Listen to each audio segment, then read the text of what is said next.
What is up, guys? How's it going? My name is Rocco DiCarlo, and this is the very first video of Bit by Bit, which is my channel, which we do deep dives into the Serie A, which is the Italian soccer league.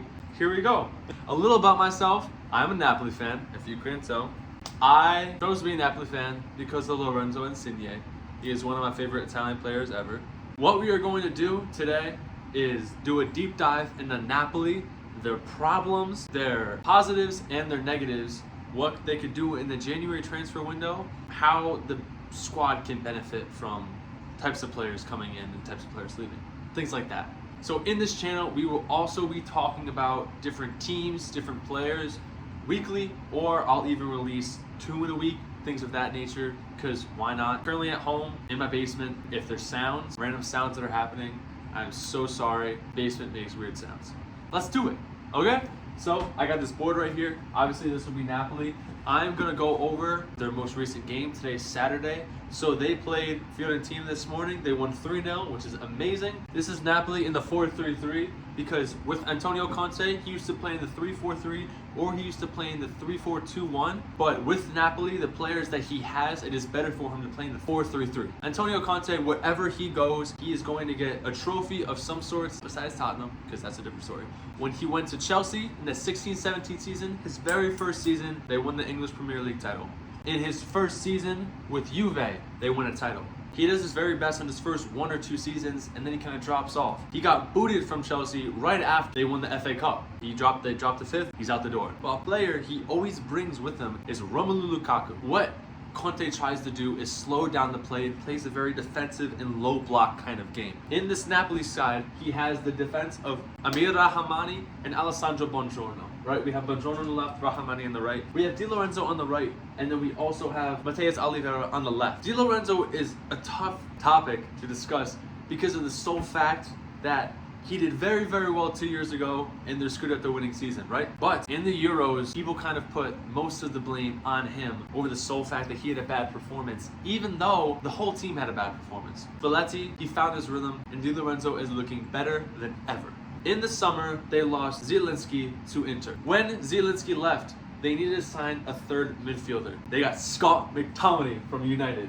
A midfield three of Scott McTominay, Lobotka, and Zambo Anguissa. They kind of play a single pivot. What I like to do, first I watch the game normally, but after a few minutes, if you watch the deep lying playmaker of the team, you end up seeing the whole field. Just like someone said, if you watch the game, you won't see Busquets. But if you watch Busquets, you will see the whole entire game.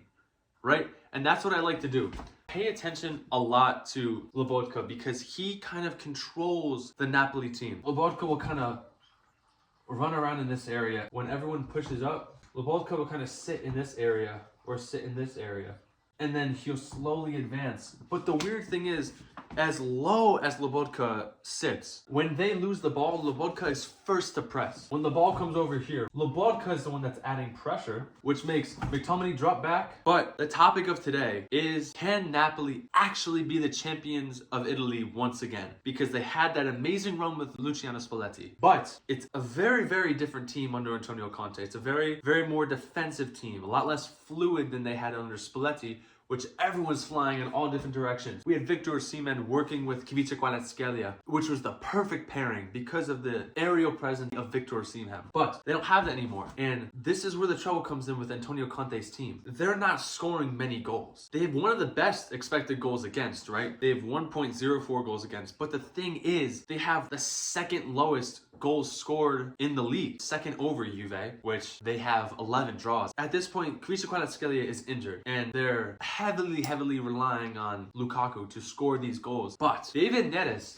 is now finding every single goal for Napoli at this point. He is the driving factor of Napoli. Because when David Neres attacks, he attacks directly at the front foot of the defender. The difference between him and Kvaratskhelia is they both attack, but David Neres has this kind of blistering Brazilian pace to him, where Kvaratskhelia and Politano don't have. So in this game against Fiorentina, we had Spinazzola on the left, which I guess we have no more wingers if Politano Ngonge, but that's all right. We have David Neres on the right, which I prefer to him, but Antonio Conte wasn't starting David Neres over Politano. Was that David Neres wasn't putting himself in a defensive role when the opponents had the ball. But that changed when Kvaratskhelia went down and David Neres put in that role on the left side. Now he's on the right side and he's doing everything. He is the reason why they had 3 goals today against Fiorentina. When Politano plays, he goes down the line, it's a cutback and a cutback again, and it's a cross or it's a block and it's a corner. When Politano drives, it almost feels purposeless. When David Neres drives, there's always a purpose. So it's great that David Neres is now playing defense because that allows him to put Politano to the bench. You have David Neres attacking Lukaku, sitting in this area for David Neres to either cut back, pass, cut in, shoot, things like that. That changes the whole dynamic of them getting these goals. Their average goals is barely over 2. When they get 1 goal scored against them, it's either a 1-1 game and it's a tie, or it's a 2-1 game and they're barely holding on to that lead. So the things that they need to look for are players like David Neres. And that's where the transfer windows comes. When you look into this transfer window, obviously they need a defender because Alessandro Buongiorno is also injured right now. So they're running Amir Rahmani and Juan Jesus. And Juan Jesus was the defender last year who wasn't doing the best. With Alessandro Buongiorno coming in, he was exactly what they needed in that second center back role. He was aggressive. He was on the ball. He was on the defender. And he also brought the ball up when necessary because he's like, who cares? Let me bring the ball up, right? So when Kvaratskhelia is on the left, now preferably we have David Neres on the right, and they are both attacking, which gives Lukaku a lot more range to move around because the way Lukaku likes to play is he gets the ball from the air, he chests it down, and he holds the ball up for players to run around. With Politano, not as much of a scorer, but more of a crosser, it's perfect for David Neres. You can even see in the Fiorentina game, when players are up. And when Palladino initially set up his Fiorentina side, he set it up to counteract Conte's 4-3-3. The reason I was worried about Napoli fighting in the Scudetto race is that they didn't have options to goal. The only places where creativity was coming from was Kvaratskhelia and Lukaku. But finally, bringing David Neres into the mix with his defensive capabilities gives him room and find many different options. We've got McTominay is now scoring again. We have Zambo Anguissa diving to the net, and Lobotka is controlling everything. It is exactly what I've been hoping for this whole entire time. So, what can they do in the January transfer window to help their case? First of all, get another center back. That's exactly what they need to do. They can get Skriniar. He also has played in Italy before, so he has the experience to play in the Italian league. So getting Skriniar would be perfect while Buongiorno is sitting out because he is injured as well. What they also need is another attacker because they're not finding many ways to attack. You need to look for more players that have that tenacity that players like David Neres have. The player that I'd like to see go to Napoli would be Federico Chiesa. When Federico Chiesa is playing, he's the perfect player for this team. He can play on the right, he can play on the left. So it does not matter, just like David Neres, it's what they need. You can see in the Fiorentina game, there was a lot of team link-up, which is what they've been needing. When they had the starters, when they had Kvara, when they had Lukaku and Kvara connecting up top, that was their only sense of link-up play because they thought they only needed them two in order to score.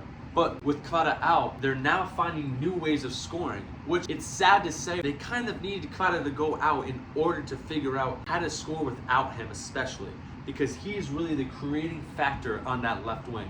For him to go out in this time, it's kind of the perfect opportunity. Now, with him being out, they found a way to score without him, which is great because when he comes back in, they'll be even stronger. Zambo Anguissa now scores. Zambo Anguissa has been one of the best players on Napoli this season by far, along with Stanislav Lobotka and Scott McTominay. This midfield has just been doing amazing. With Kvara coming back in, there's now so many more outlets for this team to score.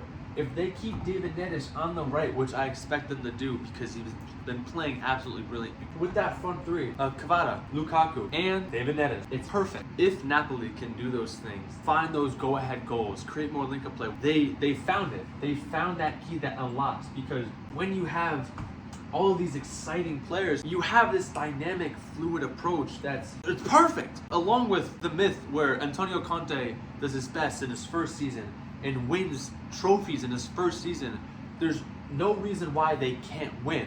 If they can do these things, there is no reason why Napoli cannot win the Scudetto this year. Absolutely no reason. And it's going to be a very, very close last couple of weeks. That was Bit by Bit. That was the deep dive into the Serie A and into Napoli today. And next time, we will be covering either Inter or Atalanta. So watch out for that next video. I hope you guys enjoyed it.